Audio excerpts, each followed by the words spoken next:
มีหมู่บ้านแห่งหนึ่งที่อยู่เขตเมืองทุรคมแขวงเวียงจันทร์สปปลาวที่มีฉายาว่าหมู่บ้านที่อุดมสมบูรณ์ไปด้วยป่าไม้และก็แม่น้ำพอเมื่อเข้าไปแล้วจะพบกับแม่น้ำภูเขาที่อ้อมรอบที่เต็มไปด้วยธรรมชาติที่งามแสนงามอีกจุดเด่นที่ชวนให้เฮาไปนั่นก็คือสถานที่แห่งนี้มีความสงบปลอดภัยสถานที่แห่งนี้นั่นก็คือบ้านนาว่าเมืองทุรคมแขวงเวียงจันทร์สปปลาวทุกคนสบายดีเนาะมื้อนี้ก็มาพบกับข่อยคือเก่าเนาะมื้อนี้กันบ่มีหยังหลายเนาะมื้อนี้ก็มาหาแท็กเนาะแท็กก็เป็นพ่อค้าขายกาแฟคนหนึงที่ว่ามีดีกรีหน้าตาดีเนาะก็รถต่ำมีความสวรรค์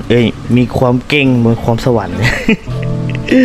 โคตรรั่วพากไปรั่วไปเนาะอันนี้ก็เป็นเมนูกาแฟของเพิ่นเนาะเพิ่นขายแท็กกาแฟรสขาวเด้อดีกรีทรายล่อทรายงามที่มีความสามารถหลากหลายระดับเซียนไประดับเทพผู้นึงไปอันนี้ก็มื้อนี้ก็บ่มีหยังหลายเนาะมากับเพิ่นสิไปออกทริปกับเพิ่น2คนโอ้โคตรรั่วตอนนี้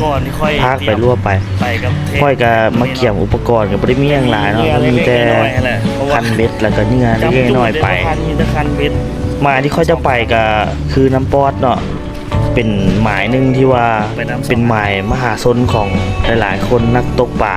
และก็สายซิวทั้งหลายที่ไปเที่ยวกันเนาะ